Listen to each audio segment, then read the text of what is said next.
شہر میں درزی کی دکان تھی، اور اس درزی کے بارے میں یہ مشہور تھا کہ اس کا کسٹمر کتنی ہی ہوشیاری اور عقل مندی سے کام لے، وہ کپڑا پھر بھی چوری کر ہی لیتا ہے۔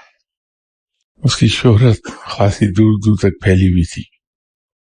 درزی اپنے کام کا ماہر تھا، تو ایک ترک نے اس درزی کی شہرت سنی، اس شہر میں آ گیا جہاں وہ درزی تھا، اور وہاں آ کے بھی ان لوگوں سے اس نے ویریفائی کیا جو اس درزی کے کسٹمرز تھے، تو پتہ ہی چلا کہ یہ بات درست ہے کہ وہ درزی ہر حال میں کسٹمر کا کپڑا چوری کر لیتا ہے۔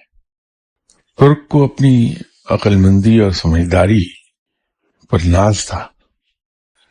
اس کو یہ یقین تھا کہ درزی اسے بیوقوف نہیں بنا سکتا۔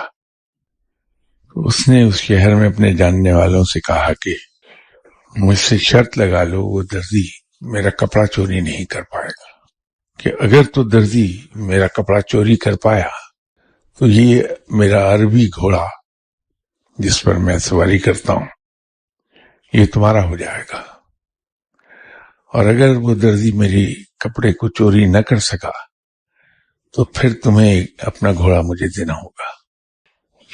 شرط لگ گئی۔ درزی نے استنبول کا اطلس جو ان دنوں بہت مشہور تھا وہ کپڑا لیا، اس کا تھان، اور لے کے درزی کی دکان پہ چلا گیا اپنے اس جاننے والے کے ساتھ، اور اس سے کہا کہ میری قبا سی دو اس سے۔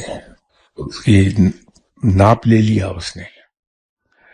تو درزی جب ناپ لے رہا تھا اس وقت سے وہ ترک بہت ہوشیار تھا، دیکھ رہا تھا کہ کس طرح سے یہ چوری کرے گا۔ تو جب اس نے کپڑا کھولا اور اس کی کٹنگ کرنے لگا تو بھی ترک بہت غور سے دیکھ رہا تھا۔ باتیں کرتے کرتے درزی نے اسے ایک بڑا پرلطف لطیفہ سنایا۔ تو اس لطیفے کو سن کے ترک ہنسنے لگا، اور ہنستے ہنستے دوہرا ہو گیا پیٹ پکڑ کے۔ درزی نے بڑی پھرتی کے ساتھ اس تھان میں سے ایک ٹکڑا کاٹا اور اس کو اپنی میز کے نیچے پھینک دیا۔ تو لطیفے سناتا رہا، کپڑا کاٹتا رہا، وہ غائب کرتا رہا۔ آخر پہ اتنا سا تھان بچ گیا کہ اس کی قبا بمشکل سلتی تھی۔ تو اس نے قبا سی تو خاصی تنگ تھی، اس لیے کپڑا تو چوری ہو گیا تھا۔ تو یوں وہ ترک اپنی شرط ہار گیا، اور شرط ہارنے کے بعد کپڑے کا ایک بڑا حصہ بھی گیا۔ کبا جو سلوائی مزدوری دے کے وہ بھی تنگ سلی، کسی کام کی نہ رہی، اور اس کا عربی گھوڑا جو بہت قیمتی تھا وہ بھی ہاتھ سے نکل گیا اس کے۔ مولانا روم کا فرمانا یہ ہے کہ جس طرح سے اس ترک نے ہنسی ہنسی میں اپنا یہ سارا نقصان کرا لیا، تو ہم لوگ